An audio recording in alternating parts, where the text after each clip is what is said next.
You stunned me when we first started talking. You said you talked to maybe, I think you estimated 30,000 people who have, were they all near-death experiences, or had some just gotten to visit without near-death experiences? Most of these are people that have died, and as I said, the thousands and thousands of meetings over the past 40-odd years, at least 2 to 3 people in every meeting have had this encounter. Okay. The similarity is extraordinary. Many of them were actually saved, but terrified to speak about it in case they would be considered nutters within the church. So many of them were frightened to actually open up and share their encounter. And well, and you're one of those, and I think must be one of the rare ones. More and more are getting braver and braver because they're not alone anymore. We already know I can count like 7 or 8 or 9 now that I know they're having it. And so it's getting less and less strange. But I tend to want it more and more, but I don't really want to die accidentally in order to have the encounter. Talk about who can go visit if they don't die first. You want to talk about that for a minute, and then that'll probably be your time. Well, I think everyone can encounter this. This is the key. And by faith comes by hearing, and hearing by the word of God. So you have to see in the scriptures that we can have open heaven. And in John 1, it talks about Nathaniel. And Nathaniel said, Jesus said, I saw you by the fig tree. And Nathaniel said, well, you're the Son of God. This is before Peter. It's before Martha. You're the Son of God. You're Messiah. As he says that, Jesus said, you'll have an open heaven. The angel of the Lord was sending. He gave them a Jacob's blessing right there. And this is Nathaniel. Who's Nathaniel? Someone who believed that Jesus was the Son of God. Well, if you believe Jesus is the Son of God, you have an opportunity for open heaven. Many people live under a bronze heaven, which Deuteronomy talks about. But open heaven, it's the key is the eyes of your heart opened, which is the eyes of love, because from the heart comes the wellspring. So I spend most of my time saying, well, Lord, John had this on the island Patmos. He was caught up into heaven on the Lord's day. There's an entry point. I've seen that. Lord, take me back into your presence. So you seek more and more of that. If you had to guess how many times you visited heaven now, what would you guess? Hundreds, thousands? No idea. It's just my normal prayer time is to try and encounter the presence of God, wait upon him, and to see the heavens open. And sometimes you feel like you've been caught up. Other times you feel like he's come down. But that's the key. He's seated in heavenly places. We're to be seated with him. And so then he begins to open up and show more when you firstly encounter him. The key isn't just have an experience. It's not the one-upmanship. It's not a show and tell. Yeah. The danger is to get into this brag kind of whatever. Yeah. The key is for us to love him and to have all these encounters bringing us into a deeper, more intimate, deep unto deep. And I think this guy, Jonathan, he sang a song, The Ocean of His Love, Hesler. The angels can't even find the shores of that ocean of love. Really. So for me, the more and more I get, perfect love casts out not some fear, all fear. It's not faith that casts out fear. It's not spiritual warfare that casts out fear. Perfect love casts out all fear. And when you have been loved, you're secure in your identity. You're secure in your relationship. And that's an eternal love. And it's undivided heart, wholehearted. So and then I always have one more. If someone is seeking, let's say myself, but all the viewers, they're going, well, they're saying, I'm like Steve, I don't want to die accidentally first. I want to just encounter, not as a legalistic thing or not as a rule-based thing, but how does one position themselves? I know it's going to be involving the heart because you've already clarified that it's a heart thing, but can you describe maybe others who have gone to see the Lord in heaven who didn't die first? How would they give an example of how they position their heart over time till the Lord takes them, for lack of a better word? Or it's a place of rest. It's a place of the obedient end of the rest of the Lord. It's a base humility, submission. I think it's just who you are. Taste and see the Lord's good. It's knowing him. It's relating with him. I often find it good to be around people who actually move in open heaven. Yeah. Be around people who prophets. And the Lord says, I reveal these to the prophets. He said, honor the prophets reward. be around apostles, people who actually, apostles, the word apostle actually is ones that have seen Jesus. And so I've seen him face to face. And Paul had the encounter on the road to Damascus, the glorified Son of God. It's not just a sent one, because everyone's sent. We're all sent to preach the gospel, no matter what you are, who you are. It doesn't matter what office you've got.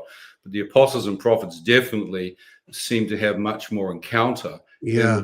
And their job is to equip the saints to encounter themselves, to bring them to the full stature of Christ, to bring them to a place of knowledge of God. Yeah. About that. I think the danger is a lot of people do it themselves, but don't help people encounter it. I did a meeting, I think it was in Torquay, and it was an open heaven one. And I just closed my eyes and began to share what I was seeing in the spirit. And I didn't realize 250 people went into open heaven. No kidding, really? And saw what I saw, went into encounter, came back, and there were precious stones on the floor. People had oil pouring out of their hands. My face, one guy freaked out, ran up, see face is covered in gold. I went, what? It's like Goldfinger or something. So I did this, and sure enough, went into the bathroom. My face had just been covered supernaturally by this gold. And I thought, wow, man, it's only ever happened once, but that's good. And I've seen it, in Bibles and stuff. That's really good. Hey, I got a cold story. I'll just say this real quick. I used to, years and years ago, do these conferences with a woman, and she was always breaking out in gold. It was a common thing, even during the sessions and after the sessions. Yep. And every time she'd go, look at this, and she'd wipe it off in her hands and show it to me. I could tell it was real. One time, she and another speaker, this is, again, decades ago, got into it like that. They were just picking on each other. Nobody was right. Nobody was wrong. Everybody was just fighting, and they shouldn't have been. Yeah. Guess whose gold disappeared during that time? Yeah, I wonder. Yeah. So, I mean, it's like he'll give it. I mean, that ability to be snippy at each other was always there, but as long as they weren't acting on it, God's glory could come even in the form of gold. But God was like saying, I'm not going to share my glory with that, I guess. Right. Yeah. And I had a friend of ours, a very close friend, Jill Austin and Linda Vale and Master Potter Ministries. And Jill's with the Lord right now, but she had an incredible power as a prophet to the nations. Yeah, she did. We'd be in meetings. She said, look up here, and what are you seeing? I could see an open portal appear in the meeting. You'd see the chariots of fire, the angelic coming, and then I'd see the Lord coming. Really? Jill. And I'd watch him, the Lord step into the room, step up to someone, step into them. And bam, hundreds of people touched. I mean, hours. And this is back in the 90s, Jill. Yeah. Yeah. This is before Toronto. This is before Pensacola. I mean, we had 3 years of visitation. And Jill, we honored her, and she opened up the realm of glory.